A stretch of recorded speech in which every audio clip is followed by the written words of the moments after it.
Lucci and Lior. Today, we're tackling the topic of waste. So what is waste? Apparently, there's a few different types of waste I'm hearing about. I'm not too well versed in this, but we've got some folks on the team who know more about this. Tell us about waste and how you can spot it where you are. So I'm going to throw it over to Ben. Hey, Ben. Hey, thanks, Alana. I think what I'm going to do, first of all, before diving into waste, is to kind of talk a little bit about kind of more structured idea of waste. So obviously everyone understands that things are wasteful, and most people tend to try and minimize waste. That's something you do in your home life. Like you don't walk to the shops twice, you make a shopping list and you go once type thing. So that idea of this more formalized idea of waste comes from a discipline called lean. Many people will have heard of that discipline called lean, and it's quite often heard alongside the term agile. So you hear lean and agile used quite often, and lean is a really interesting subject to dive into if you're anyway interested in kind of how things work, as opposed to agile is looking forwards, and we've got kind of our set of rules about how we can do things better, but lean can inform like why we do a whole bunch of those things. So lean was a discipline born out of work at the Toyota factories. It was called the Toyota production system, and then it was changed for the American market into the term lean. And in essence, it kind of codifies this idea that there's certain things that happen in the workplace that can be optimized not for efficiency or for producing the cheapest single thing, but for reducing the overall cost. And that includes things like inventory and holding costs and waste and a whole bunch of other things. That's the broad kind of history of lean. I encourage you guys to pick up a book about lean, and we'll post a couple of links of that into the comment section. But I think talking about waste specifically in the context of lean, I'm going to hand over to Leo. Thanks, Ben. Yeah, so maybe this is something we could cover in a future episode, but lean has something called the 7 lean wastes. I'm not going to go into that now, because today what we want to talk about are the 2 different kinds of wastes. They're called type 1 and type 2 wastes.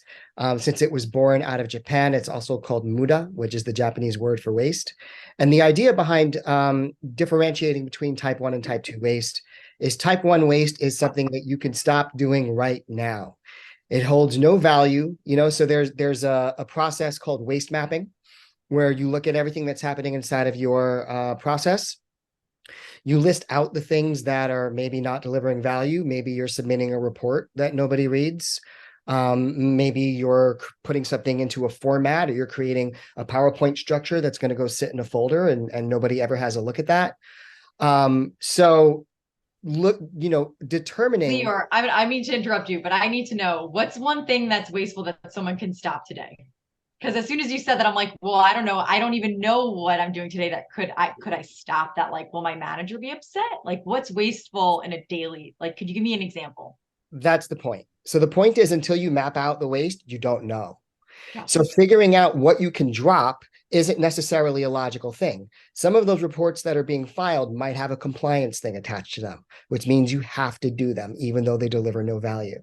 So separating out what can we stop doing and there'll be no negative impact versus the things that you have to keep doing. Maybe it's dumb that you have to keep doing them. And maybe you can think of an idea like, well, if I put this through the right channels, maybe at some point in the next couple of months, we can decommission this process if we show that it's not averting risk or it's not, creating anything value oriented.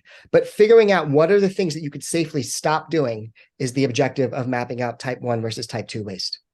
And I think I'll offer you a very specific thing, Alana, which is to ask why, right? So you've got a process you follow, and like there's a step in it, and you're like, I'm not sure why we do this. Like, if you can drill into it, like why or who, and you can't get to an answer, why or who, then stop doing it. If it was important, someone will come back to you and say, can you start doing this again? So why or who about something you suspect might be wasteful is a pretty good tool to kind of saying, I'm going to stop doing this. Not sure if anyone's still using this or not, but let's just move it to read only and see if anyone shouts, right? So I think it's just about finding the waste. I wanted to ask, so we talked about type 1 waste and how it's important to find it, right? Type 2 waste is kind of the waste we have to accept, I guess, right? how do you bring a team to accept waste like that, to get not frustrated by it? How does identifying it and moving forward help kind of benefit the team? I'll give you an example. So I was working with a client and they were talking about how the client wanted reports done in this very project managey Gantt charty style. And they said, well, there's no sense in us doing things the correct agile way because our leader's not going to look at it anyway. And I said, no, you're thinking about it the wrong way. The thing the leader's asking for is a type 2 waste artifact, right? It's a thing that you have to do in order to get this leader's buy-in temporarily. While you're doing that, just put a smile on your face.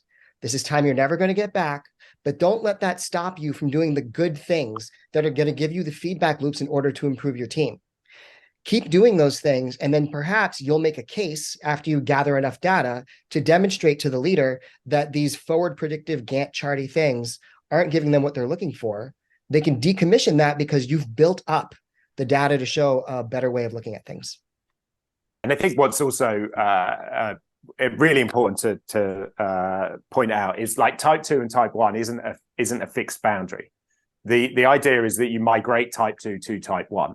So you're saying type 2 is this protected waste. Well, it's only protected for the time being. So once you've got rid of all your type 1 waste, which is stuff I'm just going to stop doing immediately, turn your attention to type 2 and say, right, which bits of this can I really now start to challenge and migrate it to type 1, or in other words, just stop doing it. So the direct answer to you is, how do you get them to accept it? It's like, not now, it's later. Like, it's not that you have to keep doing this forever. It's just like, we'll get rid of it later on. But this also sounds like you're challenging leadership, right? You're challenging leadership on numbers they feel they need. So how do you go about making that argument? Like, this isn't like, do you give them something else instead? Is it a trade-off? Like, how, like, I'm curious how this works out in the real world. I think you've answered it for yourself, right? Do you give them something instead is a lot of the answer, right? So a lot of our organizations are more traditional, right? So certainly companies I work with are more traditional, and they might require information in a certain format. And the team might natively produce information in a different format. And of course, there's a waste to translating it from the old format to the new format. So your offer to the machine, the management might be, can I stop giving you this? But here you go. This is created automatically. So you're now cutting out that translation waste by offering them an alternative. I think the other element, so that's the bait and switch, if you like. The other thing, which is kind of like, I'm really going to start questioning it, is like, really, again, like, we never, in a lot of organizations, no one got rewarded for removing process. Like, a lot of organizations are very risk averse. And I think there's a cultural change that we have to try and push, which is like, we can't just keep layering on process and forms and toll gates and checks. And that's what many older, large organizations have done. And they've tied themselves into knots, right? They can't do anything because there's 1,000 toll gates to get through and 1,000 forms to fill in. And that's not because the risk is still current, that the original thing was there to mitigate, but because no one got rewarded saying, actually, we can now stop doing this process because the underlying market has changed or the underlying risk has changed. So not just adding process and procedure, but educating them about removing it as well.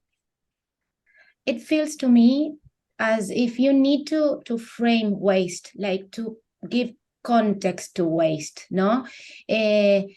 So when you prioritize, if this is waste 1 or waste 2, it has also to do with our purpose, I think, because maybe this waste 2, which is something that we still need to do, is it because we are thinking, okay, our purpose is that, no, is whatever is our purpose. And this, what we are doing, even if we feel that it's not adding value, it's like we reframe it and it's, yes, we are adding value because if we do this, then this is going to help us be closer to our goal or to our bigger goal or target or objective or purpose. So when I was listening to you, that came up to my mind. No, that's maybe to give meaning to that and say, okay, let's keep doing this because now we understand why we need to keep on doing this until we can move it to waste 1.